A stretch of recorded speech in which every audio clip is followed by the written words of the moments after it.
artificial intelligence is no longer about what if it was part of our lives.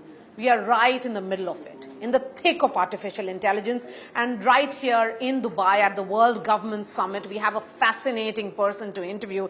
Cynthia Breazeal needs no introductions. She is a leading American computer scientist, AI and robotics expert. She's a professor of media, arts and science at the Massachusetts Institute of Technology, where she founded and directs the Personal Robots Group at the MIT Media Lab. Cynthia, I really appreciate your time. As I said, that we are in the middle of it, right in the thick of it. There are a lot of AI experiments which are happening. It's about the technology which is being adopted very, very fast. Yeah, so I can say, obviously we're like, as you're saying, in kind of this very frothy, exciting time around AI advancements, and a lot of the conversation, I would say, especially in the United States, has been a very technology-driven conversation about its capabilities and what it can do, and isn't that surprising, what it's going to do to the future of work and jobs. I'm here because I really want to talk about we need a human-led, human-centered future with AI, and so that gets into human capacity development. And I argue that that needs to actually start in K-12, because our children today, they're AI natives. They're growing up in a time when they've always been able to interact with intelligent machines. And, as we have been, looking at the, of course, opportunities, particularly around AI in education, we're also seeing that we need to do it carefully and thoughtfully as well, because there's also some real risks as well. So are we really preparing them for technology for future? So for a 14-year-old who is, perhaps getting used to some AI tools, is he prepared for what living with AI would be if he turns 25, 30? So what we definitely appreciate, there's been a number of reports looking at, when you look at jobs today, given all the disruption and excitement around AI, what are companies and organizations looking for? So what we're seeing is, yes, of course, they want young people to have AI skills, to be skillful in their use of AI. They want them to be AI literate, but still, very highly ranked are what we call durable human skills. So the ability to think creatively, to think critically, to be able to resolve conflict, to have teamwork. And I think even more importantly these days, when we talk about the capabilities, the cognitive capabilities of AI, people taking agency in how they use these tools to make sure that they themselves are still exercising and developing these key human capacities. There is a growing concern, and there's been some studies highlighting this risk of cognitive debt, which basically means if you over-rely on AI, it's almost like, if your mind is like a muscle, you go to the gym and you work out, you get stronger, you get better, but when you stop going to the gym, you atrophy. So the concern right now is the same might happen with our cognitive skills. And we know this like when you learn a second language, like if we don't continue to use it, we lose it. So if people overuse AI for the cognitive, the creative, the things that really humans need to really still take ownership of, there's a risk that children may not develop those skills, or they may be diminished in the workplace. So again, how we use AI, how we learn to use AI in a way that's responsible and also effective for our own capacity building development is a very, very important topic. You've spoken about youth in particular. It has to be responsible AI. Youth are creative. These are the years where they learn what is ethics, what is principle, what is empathy in AI designs. Then, is AI making the next generation, or should I say our children, smarter or over-dependent? Yeah. So I think it could do either. So I think it's really important when we talk about AI literacy, it's not just learning these skills and these mindsets. When we talk about responsible use, I think it's important, especially today, and I'd say this is true of people of all ages, to recognize the role of human agency and our ethics and our values and how we use these technologies. This is where people really do need to lead, and not, again, offload that onto the AI technologies. So really to understand what is really uniquely important for what people contribute to solutions in the world and so forth, and how we can harness and leverage AI, because it is an incredible tool and technology, but we need to do it in the right way. So responsibility is, yes, there's been concerns about bias, for instance. There's been concerns about hallucination. But what I'm saying now is there's concerns about what it does to us in terms of our own human capacities and competencies. And we want to make sure that we use it in a way that we continue to grow, we continue to improve, and we do that with AI and with technology. So what will be an AI classroom like? Yeah. So, we at MIT Raise explore, the intersection of AI and learning in a lot of different ways. So we certainly look at, there's been a long tradition of AI tutors. And we've started to see that, yes, if these tutors are designed in a way that's aligned with sound pedagogical principles, it can enhance children's learning, and that's great.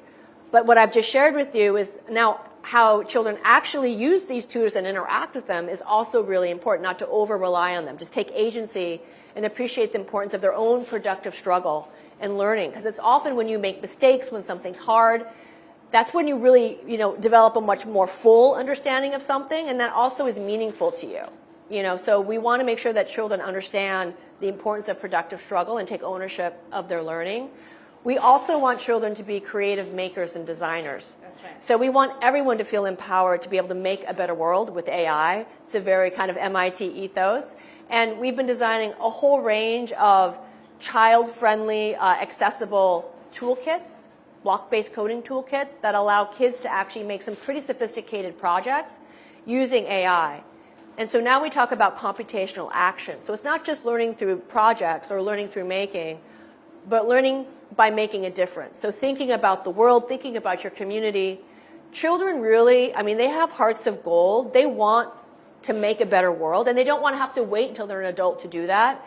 These tools are becoming so accessible, they don't have to wait. We have platforms like MIT App Inventor that allows kids to make working mobile apps for iOS and Android that their families and friends can use to open up opportunities for them. So this we found is incredibly not only empowering and sets kind of that mindset as I can make a difference through these tools and technologies.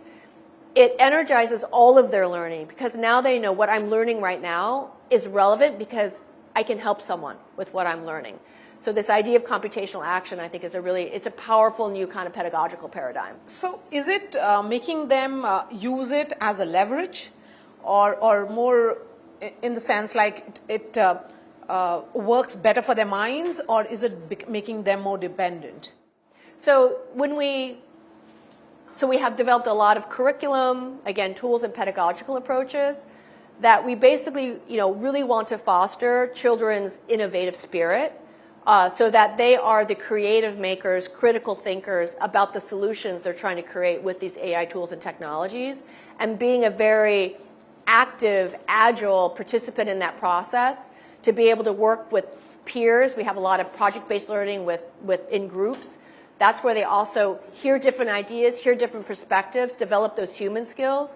We feel that these are these holistic skills are what's going to best prepare young people for the future of work now and well into the future, because again, our human capacities, I would say, are even more important in the era of AI. AI might be intelligent in its kind of way. It's not intelligent in a human way, and it's not wise.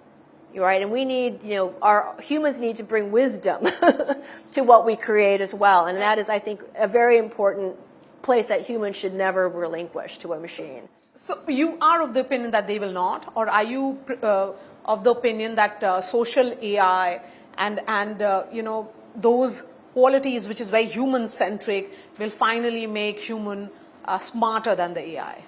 What I'm saying is we have to choose that that's a value we want to maintain. If we do not pay attention to that, we risk losing that. So what I'm saying is it's all about how we teach young people, how we practice it, the values we hold. We have to make that explicit. We have to make that an intentional set of values and goals that we all share, that the future is a human-led one. Because otherwise, if it's unspoken, if you just kind of let things happen, we risk this undesirable path. So I think that's the message is, there is a human-led future that we want to see. We need to intentionally do that, train, educate, cultivate, articulate that desire so that we intentionally and deliberately and carefully design for that. That's my big point. Yeah, and you've been, saying something very beautiful. Just a few minutes ago, you said that it's about making the world a better place.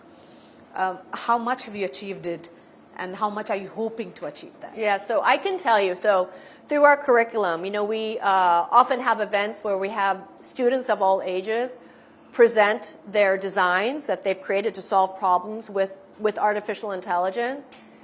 They are so inspiring with the kinds of applications they come up with. I mean, I think children, again, they have hearts of gold.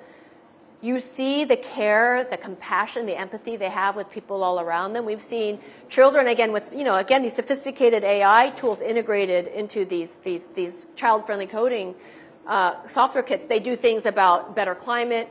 They do things to help people with disabilities. They do things around helping people learn. They do things about helping, children who may be coming from different cultures, being able to come in and feeling welcome in a new country. All kinds of things, things for the environment. So children, they are really inspiring, and I feel it is our obligation as adults to take them seriously and to cultivate those mindsets and that compassion and their belief in themselves to do good in the world. Because if you can create that in K-12, they're going to carry that through their entire life. And I think that will be a much better future that we're going to want to see. So thank you, Cynthia. You're preparing our children for the future of AI, and you've almost predicted how the future would be. So thank you for this conversation. Thank you. Thank you.